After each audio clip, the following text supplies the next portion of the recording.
fellow Kenyan patriots. This is entitled Jamhuri Season Address.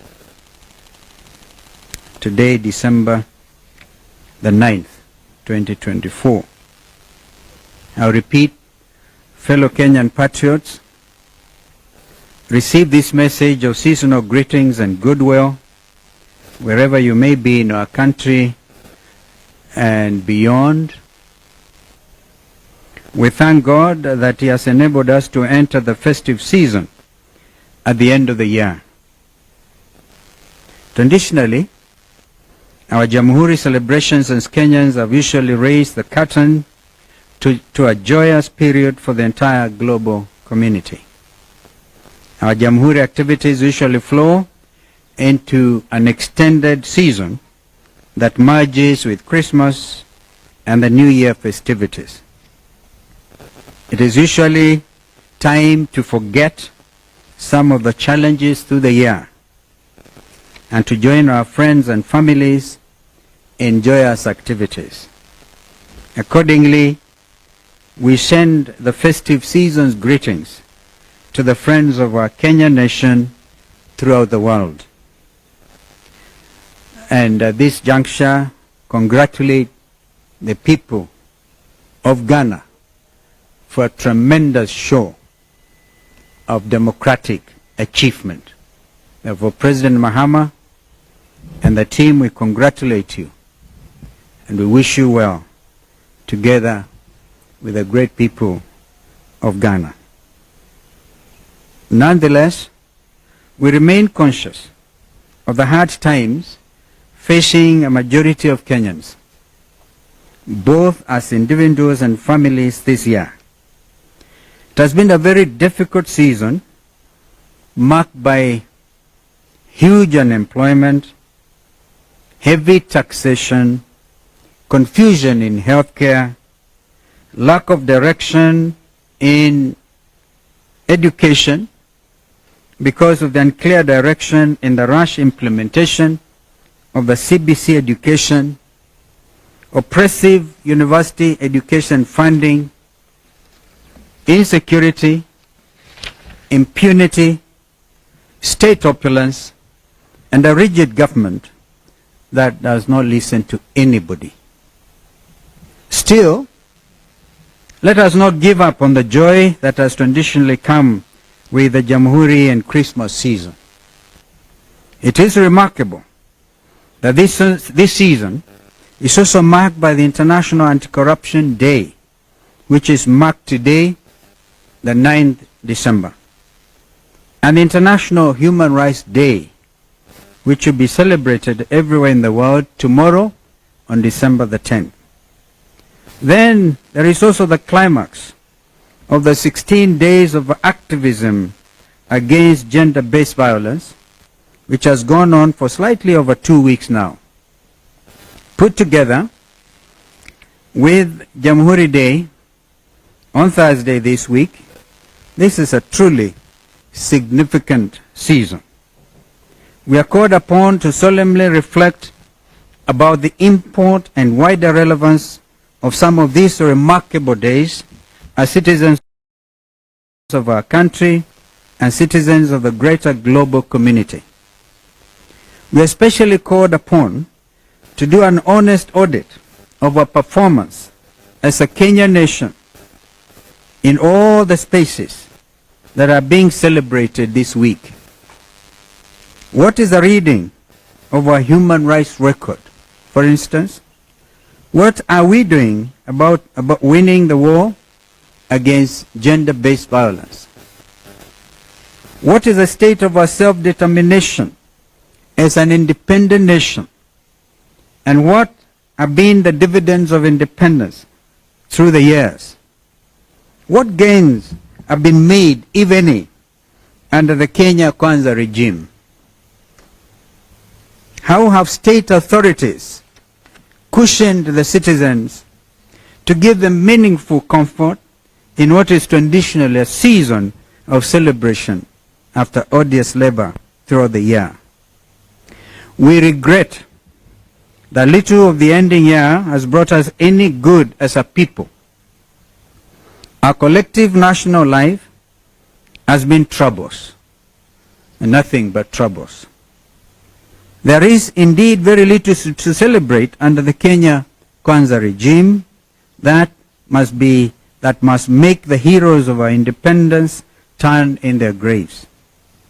The present regime stands for negations and reversals of all the promises and hopes of Jamhuri in 1963. The founders of our nation freed us from the yoke of oppression and colonialism. This regime is keenly bent on reversing this gain by restoring both physical and psychological torture. Our human rights record is at an all-time low. Good governance, as promised under self-determination, is in a terrible spin. Violence against women and the exclusion in important spheres is at an all-time high. An average of cases, 196 of gender-based violence against women are reported every day. When this should be the week of celebration, therefore, it can at best be only a week of grave reflection.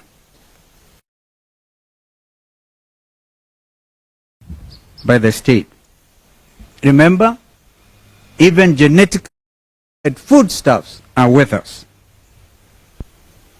In the wake of the fakery around fertilizers and seeds, Kenyans also suffered a thorough beating by Mother Nature. Floods hit many parts of our country. Kenyans drowned in flood waters as the state looked on, unmoved. And when it intervened, it was to pull down people's homes. You remember, Madare? Remember?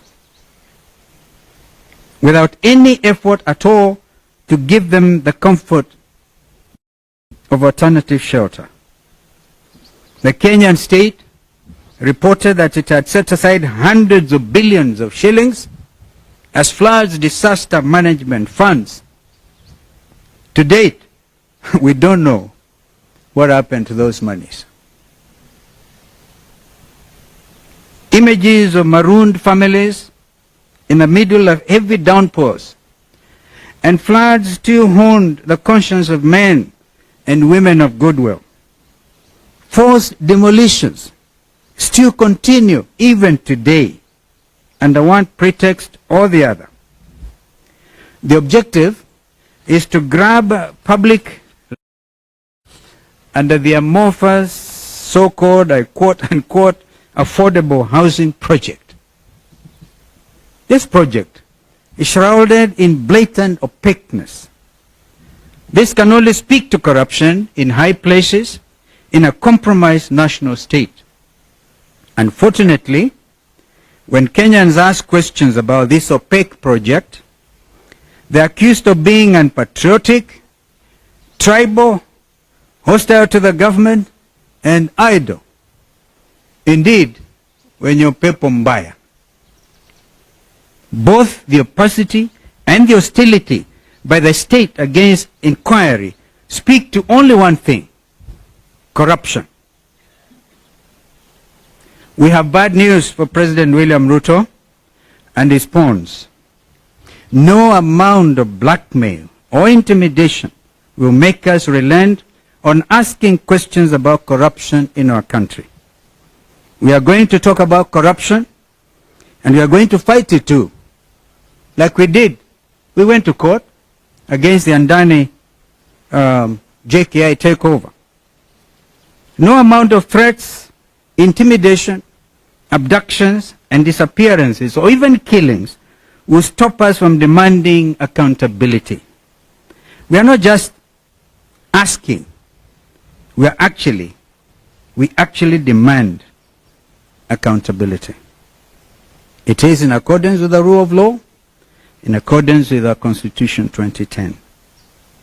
It has also been a season of confusion and unrest in our schools, in our hospitals, and in our universities. Moi University is a glaring example of misrule. We have seen confusion in our airports and across the counties, all owing to what can only be described as felonious conduct by Kenya's national executive. Professional staff in these places have spent months at a time on strike. The government has failed to honor legitimate collective bargaining agreements with teachers, with university lecturers, with doctors and other health workers, as well as with university staff. Other Kenyans have gone on strike out of fear of loss of jobs and livelihoods due to reckless decisions and actions by a short-sighted and uncaring government that entered into such shameful deals as the obscure Adani tenders. There are such fears in the Airports Authority and among members of the now defunct National Health Insurance Fund, NHIF. Meanwhile, the Social Health Authority, SHA, that replaced NHIF, is in a state of thorough confusion. Kenyans are dying every day for want of health care because of the confusion in SHA. Was this SHA intended in the first place as a scam? Almost as if it has been in the grip of some mysterious forces from the spiritual world, Kenya Kwanza is visiting untold atrocities upon its citizens. This has been the season of abduction, disappearance, torture, and killing of Kenyan youth. In all this, the government has feigned ignorance. The year we are about to end will be recorded for the battering in the streets and for the killing of our Gen Z youth.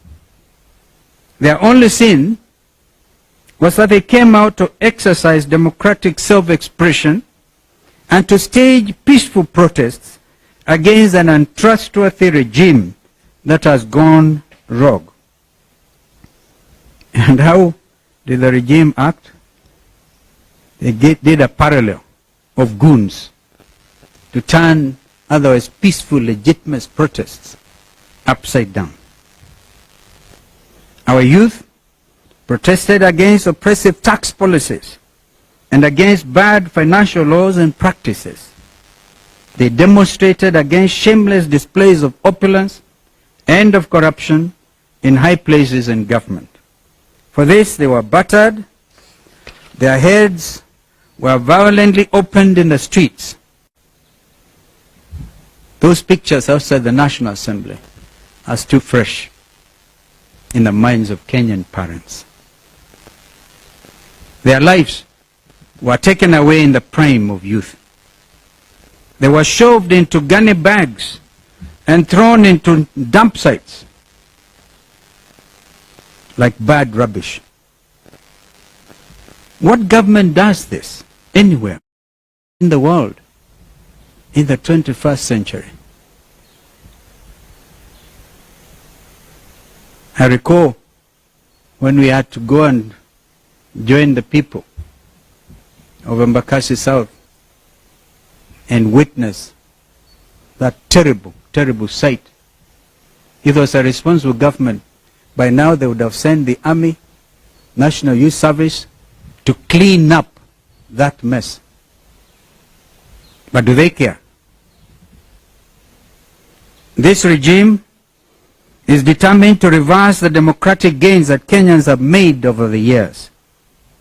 It has captured the legislature and reduced it to a cheap rubber stamp for the executive. And today, it is busy stalking the judiciary with the same intents. We hail Kenyan youth for standing up to this oppressive and corrupt regime. We assure them that they are not alone. They are our children. Their welfare is of the greatest import to all of us. We shall not look on as their future is stolen from them by an uncaring regime. We are going to fight for you and with you, especially in the new year. To that extent, we will give direction not too long from now. prepare for the start of what I call the final liberation of our country. We are sending a warning to the abductors and to the killing squads. The writing is on the wall. Your days are truly numbered. We intend, including court advisory, to send our officers to Haiti. This kind of impunity is hugely reprehensible. We cannot allow our country to become a rogue state, international scene. We are closely looking into the matter of deployment to Haiti and will address it more comprehensively in the new year. Closely related to this is the fact that under Kenya Kwanza, our country is now gaining the dubious distinction and outrage of abducting foreign nationals on our soil and deporting leaves the stage. Fellow Kenyans, these are only a few many concerns in our country today. In a few days' time, they will paint a rosy picture of non-existent achievements over the past 2 years. As this regime has now distinguished itself as an edifice of dry-eyed lies, we urge you to ignore them with the content they deserve, knowing well that liberation is never too far. Our day as Kenyans is coming. Otherwise, we wish you a peaceful and reflective festive season. May God bless you. May God bless our country, Kenya. Amen. Yes, sir. And I want to really be, if you notice the tone of my presentation, it really does not call for a lot of questions. I want you to digest. I want you to digest what I've just said. Please don't dilute it with your questions. Some of those questions have been addressed. But let me hear you, sir. Yes, sir.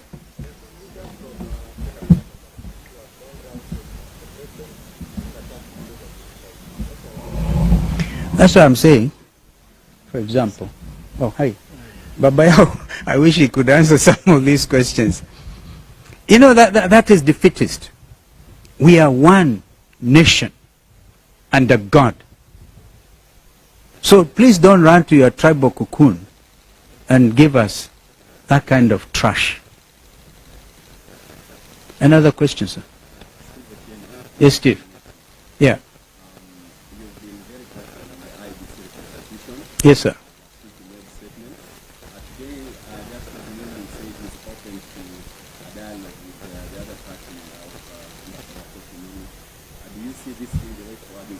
They have wasted a lot of time. Let them withdraw the case that is, I said it, state-sponsored through a judge in Kiambu, user-friendly. Let him remain, or let her remain nameless. But she knows what she has done, because that was a tactic in order to delay the reconstitution of the panel in the first place, and then the IEBC. We demand, Kenyans demand this, and I stand in solidarity with the church organizations who have also said the same. It is, the ball is actually in William Ruto's court to tell his proxies to withdraw. You've just mentioned one of them. Withdraw the matter in the Court of Appeal. And then we can discuss if they are still in Azimio. Yes, sir.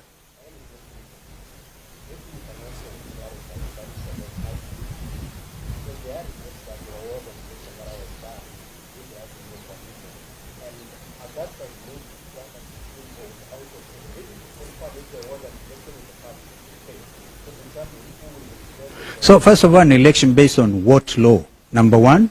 And number two, even if there was, all right, these matters were canvassed before the judge who had the matter. For example, that Augustus is a young man I know, okay? And I'm always ready to talk to him. It's one of us. But he should not allow himself to be used, because he knows the party he represents does not have one member of parliament, or indeed an MCA, maybe an MCA, because the law is very clear that it should be parties with the representation in Parliament, taking into account as well gender. That matter was canvassed before the judge and a ruling issued. That is what they have rushed with the assistance of Kenya Kwanza to appeal.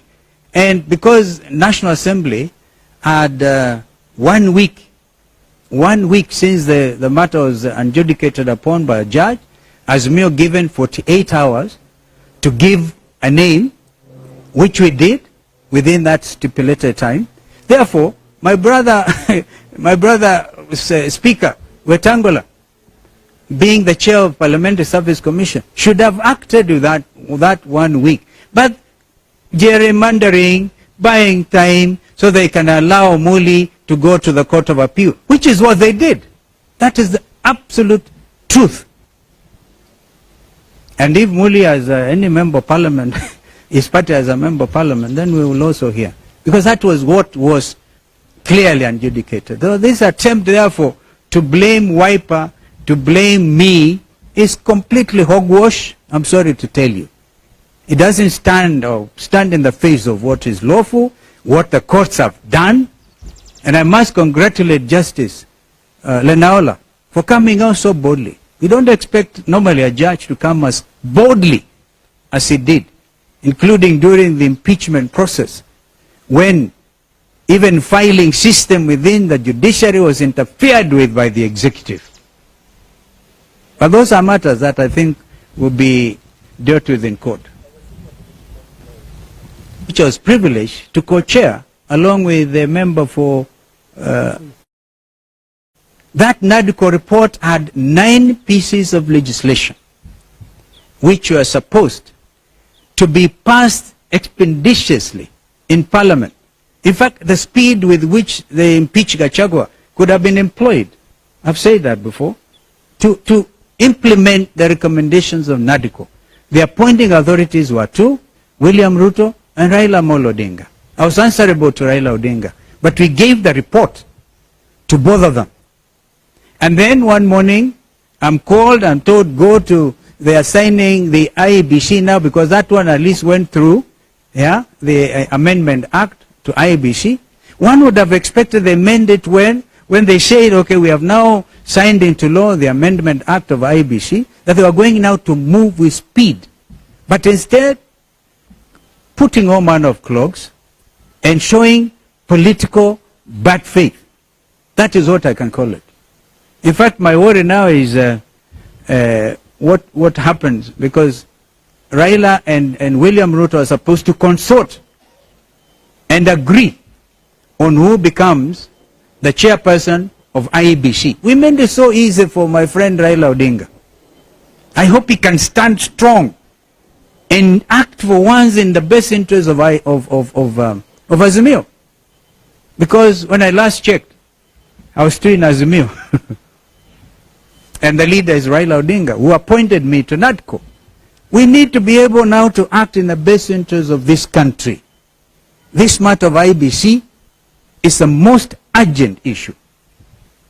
The people of Banisa constituency lost their member of parliament over a year ago. They're still waiting for a by-election. And others. Why disenfranchise Kenyans? Because of political expedience. But as I said, I invite you, maybe I can share with you some of my thoughts on why the delaying tactics. And if we do that, do not record me and forward to Itumbi. People are desperate, absolutely desperate. Yes, sir.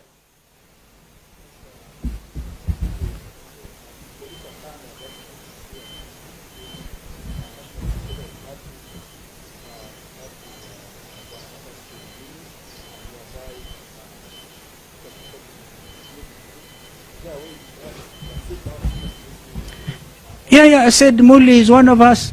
He comes from my home county. Yeah, he tried to run for speakership of Kitui. He wasn't successful. I certainly wish him well.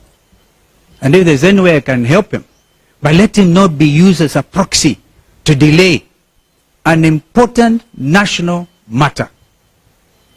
Of course, that recording by Tumbi, which is a strange thing, had to do with, because Augustine Muli went to the office of Junet Mohammed, who is, of course, the secretary. As we speak, the Secretary General of Azimio is Junet Mohammed. And that is the last very important thing up to date Junet has done. Because he forwarded the name of Dr. Koki Muli in accordance with what he had agreed within Azimio. So the name of Koki Muli was agreed upon following the direction of the judge who determined the matter and gave Azimio 48 hours to forward a name. That supersedes what you are talking about, my friend. Who was it who was asking that question about who may have garnered what votes, whatever? That did not take into account the fact that the national, whatever the party is, yeah, because there are 23 parties, by the way, in Azimio, yeah, but one had to have a parliamentary party. And everybody in this country knows Wiper Democratic Movement is a parliamentary party. And by the way, Professor Adam Solo went in easily because Raila and us that time had agreed on the formula, which formula was messed up by the political party's liaison team. That is the whole story. They liaised, they tried to say, oh no, we want to teach, I don't know who, what lesson. I think a lot of them have since regretted, and we are moving. We want as strong as Azimio. Even if they do not have membership in parliament, there's 2 members of the coalition. But unfortunately, the law stipulates, you have to have at least membership in the House. And this is the clogging. But I'm telling you, the truth of the matter is the state interfered, okay, to make sure that Koki Muli's name is not forwarded. Unfortunately, the names have to be forwarded as a team, the 9 of them. And I think my friend Weta knows the truth. Thank you. I think I've belabored that point. Nawashukuruni sana. So my friend, you can go and have a cup of tea. Asanteni sana. Mungu abariki.